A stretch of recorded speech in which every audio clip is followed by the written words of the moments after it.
Greetings and salutations, friends, and welcome again to the Vengeful Spirit. Loken and his Pathfinders have arrived aboard the Vengeful Spirit after making their way through a complicated series of sensors, some apparently even being manned by warp-infested servitors requiring the use of their librarian to get past. Good idea that Malkitor decided to rescind that whole ban on the librarians, I guess. Otherwise, this would have been an awfully short infiltration attempt. They have arrived aboard the Vengeful Spirit and are making their way through its various decks, marking them out for boarders to potentially follow them in, Space Wolf boarders, and also planting various beacon charges where torpedoes and macro cannon shells might do the most damage. Though Loken is having a bit of a hard time with things. Being back aboard the Vengeful Spirit is affecting his psyche quite drastically, and as he's still seeing the ghost of his friend as well. And there's another problem too. The lower decks have become infested with warp nonsense, to the point that the various members of the pathfinding team can hear noises and sounds that aren't there. Their librarian begins shielding them from all of this to ensure that they won't be affected by any of it, and yet Loken can still both hear and see his dead friend. Oh, goody good. That, unsurprisingly, unnerves Garfield quite a bit. But before we get back to our Pathfinders, a quick little trip down to the planet below, where the Preceptor line, the line of wall defenses guarding the jungle against any potential invasion forces coming out of it, or, well, not actually an invasion force. It is guarding the rest of Moloch's civilization from the brutish monsters and animals that live in the depth of the forest. Nobody actually suspects an actual army to be able to get through 9,000 kilometers of near impassable jungle.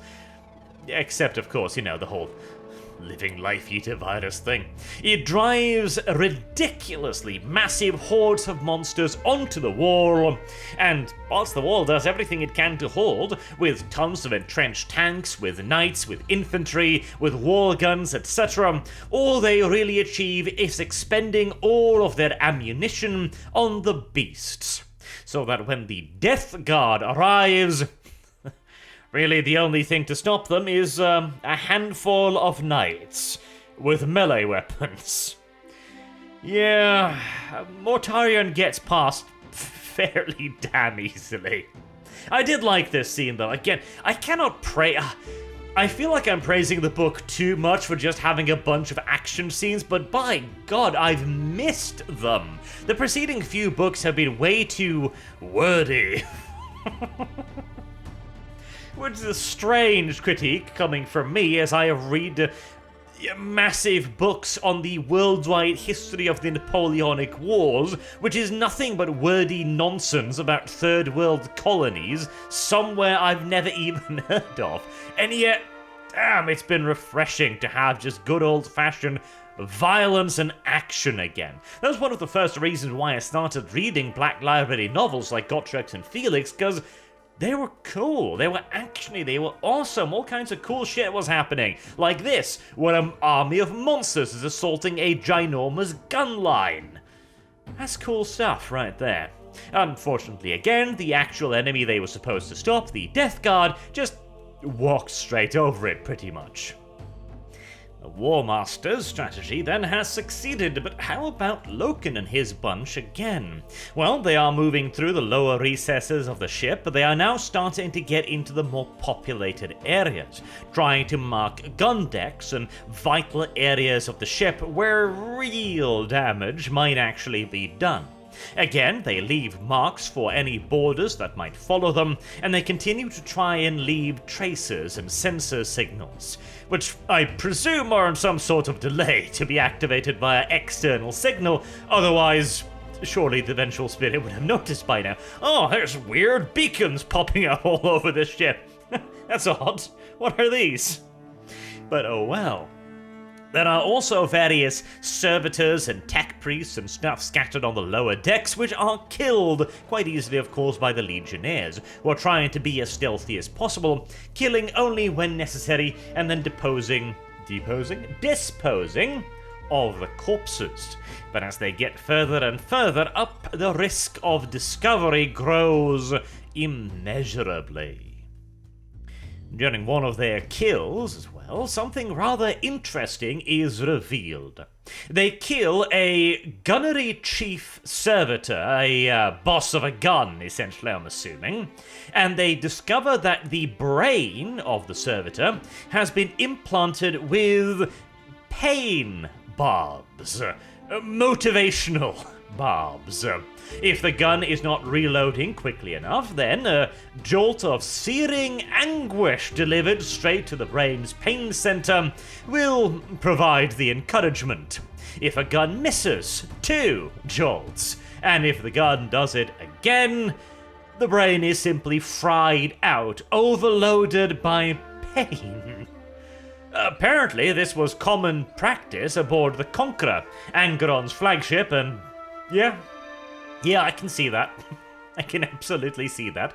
Angeron, again, was a bit of a bastard, and the Emperor should simply just have put a quick little bolt round through his head upon discovering him. Yet, sadly, they didn't do that. Much tragedy, in fact.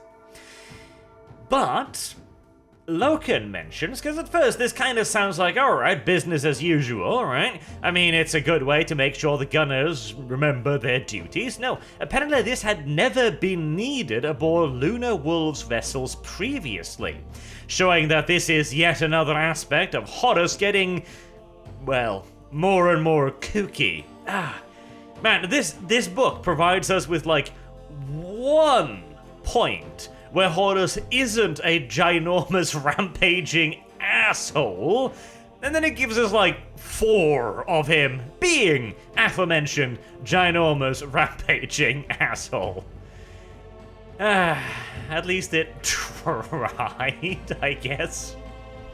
Man, Horus really needs a bit more backstory. He really does. I mean, the book series is already long enough as it is, but man, Now, I've returned to this point so many times, you know what I'm gonna say. Let's just move forward again. To Horus, reading about demons from a book bound in human skin taken from the corpse of Istvan. Fuck me most gently. Right. Well, never mind then. Horus does at least take a moment to reflect on asking Lorgar why a book about goddamn demons and horror and torture and blood and gore and awful, already terrible enough, needed to then be finally wrapped in human skin. And Lorgar's pretty much just like, well, you know, dot the I's. The symbolism of it. Oh well. Anywho, the torture victim of today's session of violence is not, however, going to be a poor human. Instead, Horus stands before the Red Angel, the corrupted Blood Angel, as he is ready to try and squeeze a little bit of information from him, as he feels that his new allies in the warp have been keeping secrets from him. Well, he doesn't like that. Oh, he does not like that at all. And his fanciful new book has given him knowledge about how to torture a demon. You know, a light conversational topic that comes up far more often than you might expect. The Red Angel does indeed get tortured, with Geradon by Horus' side. Horus is a bit annoyed by the fact that he is not getting the answers that he needs from Geradon. But the Red Angel eventually coughs up the secrets. How Horus is supposed to breach into the warp, how to travel into it safely, to go to the Brass Citadel, and other such lovely places, the headquarters of the gods, essentially. As even within the warp, there are realms a mortal can potentially tread. Indeed, in one of the old graphic novels, Blood Quest, we saw that there was an entire system of governance inside of these planes, with cities and conflicts and wars and even their own little police forces, basically, like a separate world to ours, not all just roiling banks of immaterial bullshittery and so on. The Red Angel is resistant, calling Horus the bastard son of the Emperor, and saying that just because the Emperor got in here doesn't mean that you can do it, you get. Very, very based and Emperor-pilled, especially considering Horus currently has his claw buried in the thing's gut, but eventually it relents, as Horus has figured ways to not only torture the demon, but to actually destroy it. Not just sending it back to the warp, actually killing it, dispersing its essence. A most fanciful little tome he's gotten his hands on, isn't it? He does eventually turn to Geradan after the interrogation, and kinda questions whether or not he truly doesn't know as much as he says. Geradan states that there are hierarchies amongst the Neverborn, and that he is simply not as blessed as the Red Angel, and this is true. He also mentions that Erebus is merely a pretender, a whelp, somebody that opened the door, quote-unquote, but has no real actual power. He is not the prophet that he believes, which we already more or less knew. Horus then also points out something very interesting, namely that the demons need them, the humans, a lot more than the humans need the demons. This will be a crucial part of Horus's character from here on out. He does not trust the demons, and he wants to seize power from them. He wants to take it from them. He wants to command them like subordinates, rather than the partners, or even worse, the subservient relationship that Lorgar has with them. A wise, if overly optimistic goal, as Horus is kind of being goaded on here. He also says that he needs Geradan to return to the Vengeful Spirit to seek out the troublesome, meddlesome bastard sent to his flagship by Malkador. Apparently, those little beep boops designed to send out locator data to incoming torpedoes are not quite as quiet as Malkador may have thought they were. Or maybe Horus has other allies whispering secrets into his ears once again. Or hell, maybe even just a silent alarm was tripped that the infiltrators missed. Would be the simplest, albeit also the most boring solution. Though, he says that he wants them all dead except for the prodigal son, referring, of course, to Garvia Loken. And Geradan asks why. Horus quite simply says that he wants to have him back. I suppose the newest mix of the Mournival is not quite as much to Horus's liking as he has told the Mournival. Interesting. Signs of division in the upper ranks of the Sons of Horus. Well, considering the eventual fate of them all, that is hardly surprising. Now, let's go over to Raven for a little bit, shall we? Last time we saw him, he was waffling off into the forest to go looking for the White Naga on the behalf of his sister, and a White Naga he does indeed find, though the White Naga acts an awful lot like Fulgrim. Bearing in mind, of course, that Horus only brought Fulgrim with him to Moloch, and we haven't actually seen any of the snaky bastard so far. It seems reasonable to assume that this then is Fulgrim, who has gone out to find Banalash and tells him that he needs to submit, and that he will give him eternal pleasures and cuddly things and lovely nonsense, but Raven is not quite as broken as Fulgrim or Horus expected. Or perhaps this is merely just yet another part of their scheme, very possibly, considering again what will happen in just a moment. Raven refuses the White Naga's offering and even attacks it, shearing one of its wings off, gravely wounding the presumed Fulgrim before fleeing back to camp. He is going to tell Lix and everyone that the serpent cult is evil. This is the problem. They need to deal with it now. They gotta be careful. There's heresy afoot. But he is all too late, is he not? Stumbling, barely alive out of the forest, he is sent to the sacrosancts to try and rejuvenate him. At least, that's what he believes. When he wakes up, he is drugged to his eyeballs on muscle relaxant, hallucinogens, and all other kinds of goody-good nonsense, with Albard standing above him, ready to have a nice, long, triumphant monologue. Lix has of course already been captured and is strapped down on a gurney next to Raven. As Albard explains the reason why he was able to wrestle free of the muscle relaxants and the drugs in the tower, grab a hold of their mother and kill her, was because of Raven's last son, Oscar, whom Raven had more or less completely ignored because he wasn't as ambitious or as rambunctious as the others. He had given him over to the serpent cult on Lix's instructions as well. Turns out the serpent cult was not quite as loyal to Raven as he originally imagined, and Oscar had been smuggling drugs and adrenaline boosters to his crazy old uncle. Not knowing what the uncle was planning, but each and every one of Raven's knights had already turned their cloaks. They were now more loyal to the cult than they were to him. And so this explains how, when Albard emerged from the tower, everyone simply just took a knee and obeyed his instructions. The Dawn Guard is one thing; they are required by law to obey the Scion, which is, of course, Albard. But the Knights may still have stood with Raven had they not already been taken over. Unfortunately, Albard laments the necessity to kill Oscar, because he figures that as estranged as he was, he probably wouldn't be too happy with him killing his mummy and daddy. Weird, that. Albard himself, too, apparently.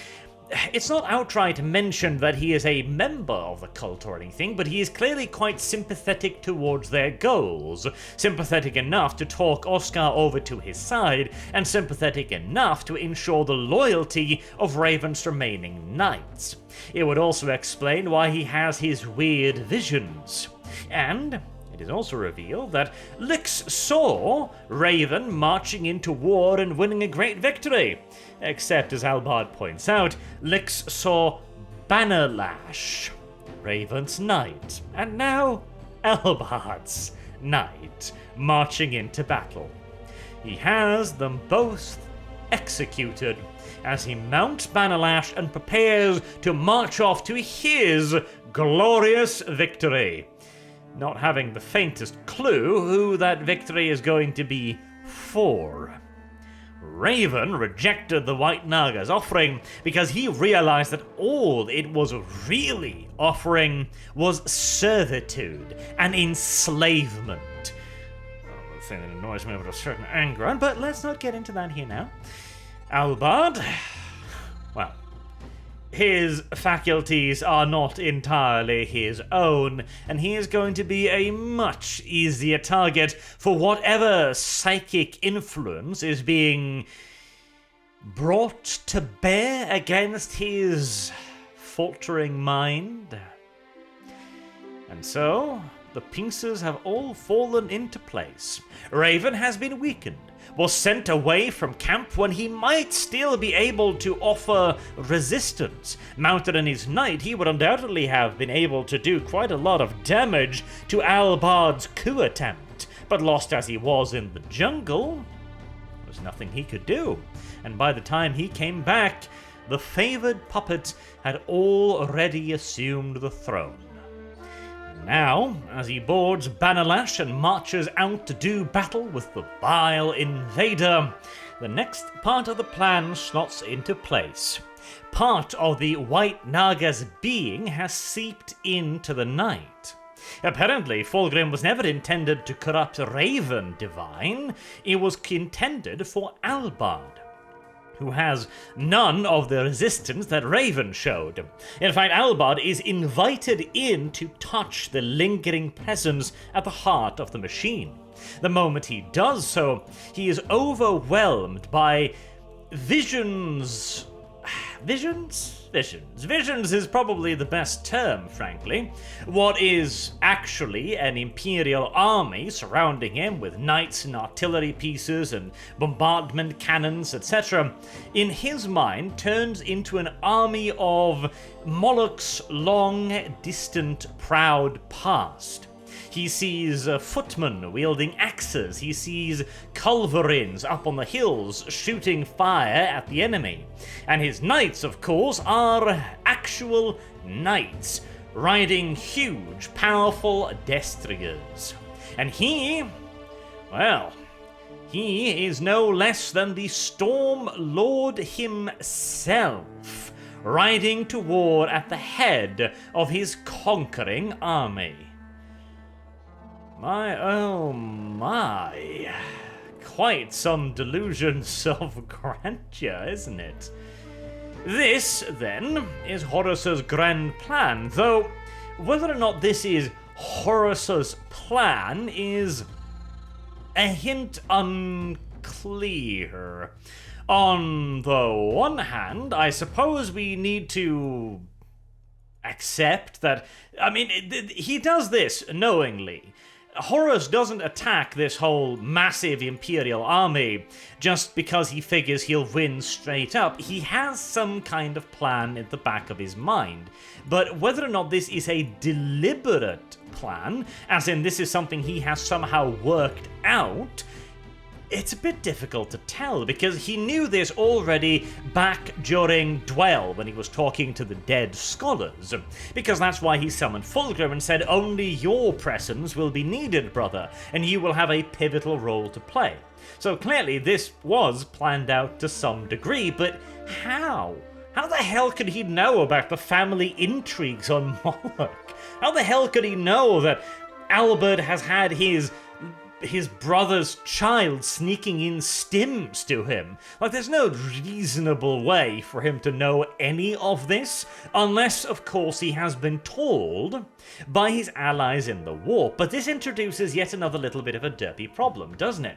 Because this entire reason why this book is happening is because Horus does not trust his immaterial allies, and he is trying to find some way to chain and shackle them to his own ambitions. Yet he is willing to bet his entire legion on assaulting the main Imperial force on Moloch, a hilariously vast force, and an Imperator Titan, because of something a demon told him? It's just, It seems a bit of a stretch, and this is a fairly complex thing as well, because, okay, here's the thing. The main threat to the Traitor Legion here, to Horus's plans, to the Death Guard coming up to join with the Sons of Horus, is the Imperator Titan at the heart of the Imperial army. His own war machines, those of Horus, took a pounding, defeating the suicidal machines of another legion whose remnants were wiped out on march. So they just simply marched into them, destroyed one of the traitor engines, and severely mauled, damaged, and destroyed others. Horus's war machines had been quite significantly weakened, and they had nothing to stand up to an Imperator at this point in time. But just like the first Imperator, this one will be killed with disgustingly little effort, unfortunately, as Raven Divine goes mad, and he sees at the heart of the enemy formation a ginormous fire-belching monster, which he has to slay, because he's the Stormlord, and killing monsters is pretty much what he does, really. The monster, of course, is the Imperator Titan. Did I say Raven? I think I said right. Albard Divine aboard Bannerlash then rides towards it with all of his knights in tow. He has also infected all of them as well with the visions cursing through Bannerlash, so they see what he sees, and there's even a suggestion that he's basically mentally manipulating them in a way, controlling them directly. The first strike from the Knight's thermal lancers score some hefty damage on the Imperator Titan, as they of course are able to walk straight in past its void shields, because nobody's going to stop the allies, obviously. And right in the midst of all of this happening, and again, like, there's so many happenstances here that I really hate that this is supposed to be a plan.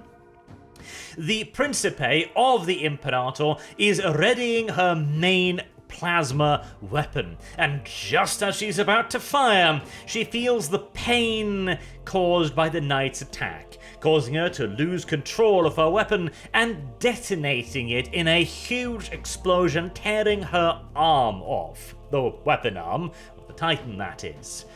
That is catastrophic. That is now a crippled Titan. What even worse is that this has peeled off so much of the armor that Divine is also then able to strike at the plasma reactor directly. And even this apparently wouldn't have been a fatal blow were it not for the fact that there are sacrosancts, the people of House Divine that are working alongside the Mechanicus inside of the Titan.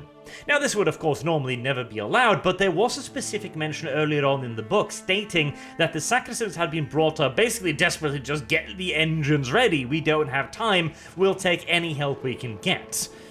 That turned out to be a very, very, very bad idea. Oof. And they apparently are traitors. They are members of the Snake cult, and now they are willing to kill themselves to blow up the Imperator.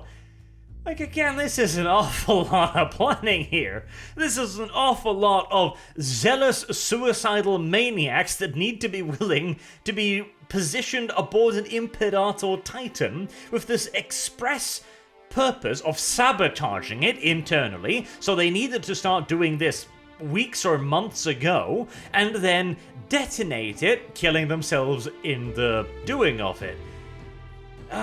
It all just comes across as a little bit too Deus Ex Machina-y. Then, finally, now, with the Imperator dead and the heart torn out of the Imperial formation, Perturabo? Oh, hello, Perturabo, you came from a long way. Mortarion, of course, wanders up from the jungles and smashes apart the remnants of the Imperial army. Again, a little bit too Deus Ex Machina-y, but I'll forgive it for all of the cool action scenes yet again. Back aboard the Vengeful Spirit, Loken has managed to get his infiltration party in a bucket load of trouble. A patrol of Sons of Horus were walking the lower decks, as they do, of course, and Loken spotted them.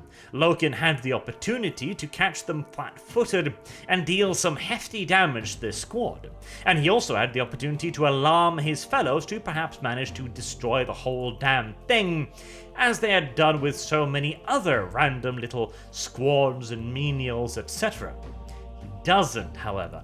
He hesitates, or not hesitate, he's lost in consideration of a painted Eye of Horus on the wall, as if almost hypnotized, allowing the Sons of Horus to get the first shots off.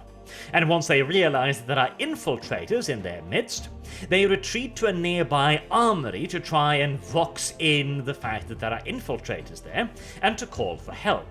Their signals, however, are being jammed by the infiltrators' tech priest, who buy them just enough time to take care of the squad. Though in the midst of all of this, Loken doesn't fire a single shot, and after it, Loken's motivations are questioned.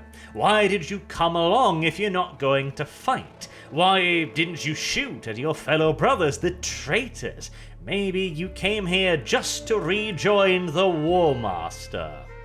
But the objections are shouted down by the other squad members, and interestingly enough, they arrive in, I can't remember what it's called, the drinking den aboard the Vengeful Spirit, where, God, I can't remember his name. It's been too long since I've read about these human characters, but the guy who wrote the poetry slamming the Sons of Horus for killing all of those remembrances. Or were they Lunar Wolves still back then? I think they were. God, it's been a while at this point. His name is on the tip of my tongue, but you get the one I'm talking about. And apparently, Loken doesn't remember the place at all, despite I don't know if he went inside, but he met the poet in question at least once outside of it. Ignis Carcassy, was that it? I think. It's been a while again. But apparently, Loken doesn't remember the place at all. In fact, he can't remember there being a place like that on the Vengeful Spirit. Something's clearly messing with his mind here. Really, really badly, and I can definitely see why his comrades are starting to get a wee bit nervous as to what exactly is going on with their supposed leader. But it isn't Loken that they end up needing to have to worry about, or is it? The little group is led into a prepared ambush, Loken seemingly drawn towards it, one of the lodge's earliest gathering points, where they see what appears to be a ritualistic sacrifice of an ultramarine. The group immediately intervenes to kill the group of cultists and rescue the ultramarine, who is unresponsive, but soon find that they are themselves surrounded by sons of Horus and Samus, the demon creature that has inhabited the sun that Loken just killed. Loken then swiftly kills Samus again, which... is this the third or fourth time the poor bastard gets killed at this point? He really does not have a whole lot of luck with this whole reincarnation thing, does he? Anywho, the party is mauled heavily. Iacton and Loken are both taken captives, as the War Master did mention that he wanted his son back, and well, there's two prodigal sons here now. Which one did he refer to? Oh, probably Loken, but they'll bring Iacton as well, just for safekeeping, just in case. Horus, on the other hand, is marching into Lupercalia and is wondering why no one is shouting his name. Yeah, I can't imagine why, Horus. I mean, you only murdered a few 100 million of their people and burned down a couple of cities. Yeah, I don't see why they wouldn't be welcoming you with open arms. Maybe that's the explanation for why Horus is turning into such an absolute arsewaffle. He doesn't understand it?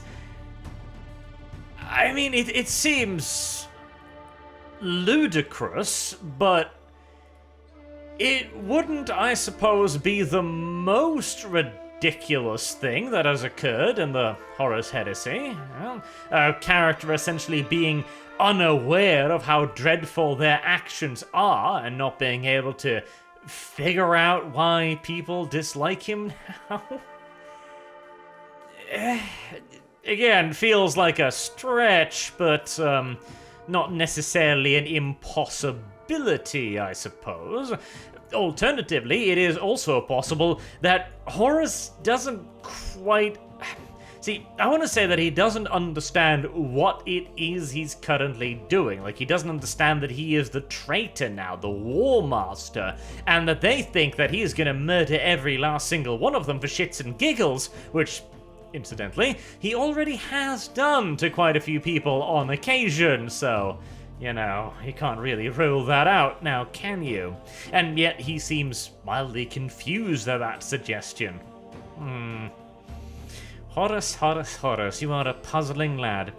Meanwhile, Olivia, whom we haven't touched upon too much because there's not that much of lore interest that's actually happening to her, has made the journey all the way to Lupercalia as well, arriving before Horus and managing to enlist the service of the last 30 Ultramarines on the planet, as she descends down below the planet to get to the secret she was ordered to guard by the Emperor.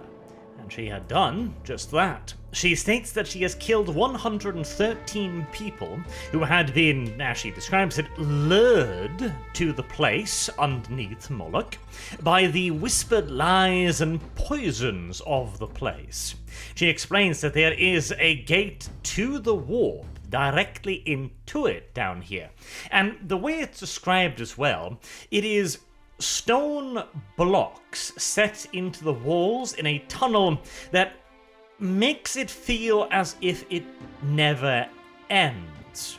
As if it is literally just an endless hole that you continue down and down and down and down and down with no end in sight. This too is a defense mechanism of the whole system, making it seem as if there is no point or purpose in continuing this way, because you're not getting anywhere, right? So might as well turn around. And apparently that is exactly what it is, and it has worked very well in the past many times, as most people who venture down this far simply just turn around and give up. Another very subtle and cool little defense mechanism I really quite like. However, there are some other problems as well, namely the fact that, well, the Emperor was down here many thousands of years probably ago, and he found the way into the warp and emerged looking aged and wizened, so weak that his thoughts simply streamed into her. The Emperor usually takes great care to shield himself from anyone else interpreting his emotions, obviously, his state of being. But in this case, he was so weak he literally couldn't do it. Whatever is on the other side of this gate, then, is powerful enough to leave the Emperor ragged and gasping for breath. And so he had not been able to actually seal it. Whatever it is, she doesn't even know fully, but apparently she can seal it. Don't ask me bloody how. The Ultramarines accompanying her raised the same question, like, okay, so the Emperor couldn't seal this gaping hole into the void, but you can? Alrighty then. Very well, I suppose. And she only explains that by saying that there are things a god can do, and there are things a god cannot do. Sounds like plot convenience to me, but a lot of things often sound like plot convenience to my cynical mind. Regardless, the Ultramarines will continue to provide her with the protection that she requires to try and, well, fix whatever it is she supposedly can fix down here. Whether it is actually closing it completely or, at the very least, denying it to Horus.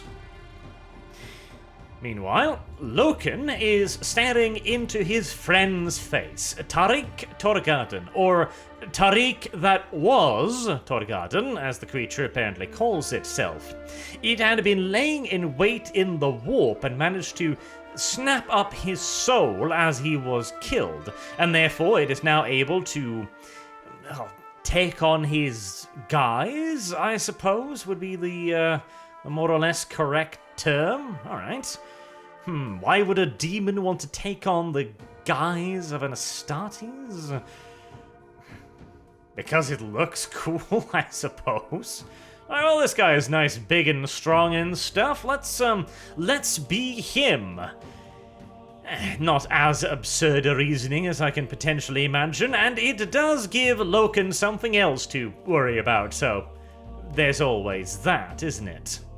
And yet again, we are going to whiplash back down to the surface of Moloch. Oh my god, I kinda wish it would just do this in one block segment, but at the same time, I remember reading the last Game of Thrones books and begging myself to go, oh, please, other characters help me, God. Maybe.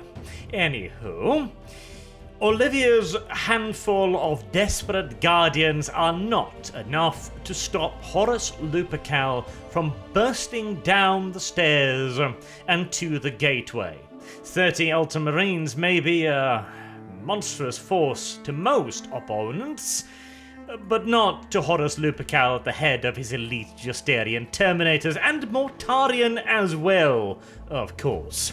They do not hold out for anywhere near long enough to protect Olivia trying to close the gate, and so Horus gains access to it. He bides Mortarion to cut him, and then swings Worldbreaker at the gate, which grants him entrance. Apparently, he is deposited in a little area before several large gates leading up to fortresses, one for each of the ruinous powers. And the Red Angel reappears and goes, "Ha ha ha, this is my house now, and I could totally kill," as he gets choked by Horus. Chad move, I must admit.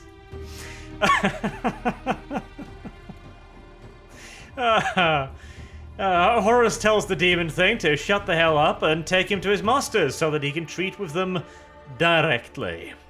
So what Horus does here is he essentially fights them for their power. He seizes it and he takes it outright in campaigns of conquest. And when he merges back into reality, to Abaddon and everyone else outside, it seemed like mere moments had passed. But to him, of course, it had been a nearly incalculable amount of time. He believes that this is very different from what the Emperor did. He believes that whilst the Emperor stole his power, and Olivia kind of confirms this as well by mentioning that the Emperor had stolen something from them, and that one of the reasons why he couldn't close the gate was that it would be suicide for him to come so close to the powers that he had, again, stolen from. Interesting. Now, the question there is, if the Emperor, why did he steal it from them? Let's say that he did steal it, right? Seems reasonable enough, considering that he is, of course, in absolute vehement opposition to the powers of the warp. Why did he have to steal it? If Horus could literally just defeat them in combat and take their power, why could the Emperor not? The way Olivia talks about him suggests that he was already an unbelievably powerful individual even back then. But would he be as powerful as a War Master? As Horus? I'm inclined to believe yes. My personal little pet theory here is that Horus didn't seize anything. He didn't steal anything. The gods put on a pantomime for him. They fought with him, they played with him, they allowed him to storm their bastions, to fight their favored servants, and to feel as if he was seizing by force what he needed, whilst of course always, every step of the way, corrupting him yet further as well. Considering Horus's recent action, that seems like a superfluous thing to do, but oh well. Because as he emerges as well, there's a funny little line. Olivia, after having been stabbed from behind by Horus's claw, looks up to him and says that even in a soul bound by darkness, or some such nonsense, there is always a bridgehead of goodness. Remember that before the end. As if she's trying to tell Horus that there is always an opportunity to repent? See, repent doesn't quite feel like the correct term, does it? But we do know that when the Emperor strikes Horus, he will cause him to kind of wake up for a moment, as if from a fugue state, look at everything that he has done and kind of go, holy shit. Wow, that's kind of horrible. Thank you, Daddy, for stabbing me in the face and putting an end to all of this god-awful nonsense. Which of course begs the question, how the hell did Olivia supposedly know of that? Maybe she had a revelation as she was working with the incredibly intricate patterns that the Emperor had left behind to try and guide her in her sealing of the portal. Of course, that ended up not quite working out all that well, but hey, she tried. And despite her failure, it, in a way, saved her life. Completing the ritual would have killed her, and presumably it would have killed her permanently, but since Horus was so kind and gentle as to interject by stabbing her through the chest with a talon, she's fine and dandy. She reappears on the Cobra-class destroyer blasting out of the system, one of the last living Imperial ships that had come by to pick up some survivors, including Olivia's family. There are certainly benefits to being perpetual, isn't there? Back on the Vengeful Spirit, we'll see the end of Loken's infiltration attempt, as Loken and the rest of his party are brought before Horus, who tries to talk Loken into joining him yet again, stating straight up that he can rejoin them.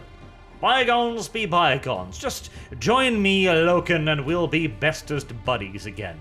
And with Horus's even further increased sense of presence and weight after Moloch, Horus is a damned difficult man to refuse, and Loken may even have potentially fallen for it, were it not for the presence, of course, of Iacton Cruz, who rejects Horus utterly. A fight breaks out and costs the lives of most of what remains of Garvia Loken's crew, including Iacton Cruz, who is killed by Horus himself.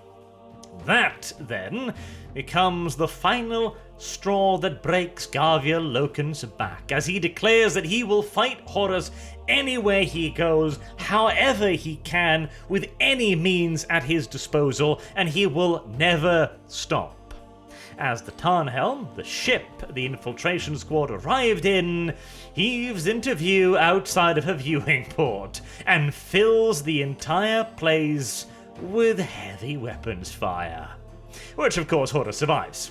This is what now, the fifth time that we've basically killed Horus, and he's fine. But hey, on the bright side, Garvia Loken and the remaining, I think, 3 members of his infiltration squad are also picked up by the Tarnhelm as they are evicted out of the ship. All of the other important named characters like Abaddon and Axiomand and Horus that were inside the ship, they don't get vented into space, they don't die, they're fine because, again, raisons. God damn it. This book really does just... it... As much as I love this book for how action-oriented it is, how cool it is, and all of the little things. For example, it is confirmed here in the last fight that yes, Axiomand's blade, Mornidol, is in fact a demonic one now. As Garvia Loken says that it feels like he has been poisoned by the weapon stabbing into him. Very interesting. But, god damn it! They kill Horus like 5 times, or he should be dead. Horus himself even goes like, yep, I should be dead after this. And they just kind of keep on going. I guess it would be a somewhat shorter and shittier story if Horus were to die here randomly at the hands of Firehawks or a psychic abomination and the warp fighting its demons or being blasted out of the hull of his starship. I get it, but a little bit less repetitive would be nice. Nevertheless, this is, in my opinion, probably one of the best books in the Horus Heresy series, ranking all the way up there with the first 3, so it's pretty darn cool. Now, with all of that being said, I will say adieu. So, until next time, I have been Arch. Thank you all very much for listening, and I hope to see you all again soon. Till then, have a good day.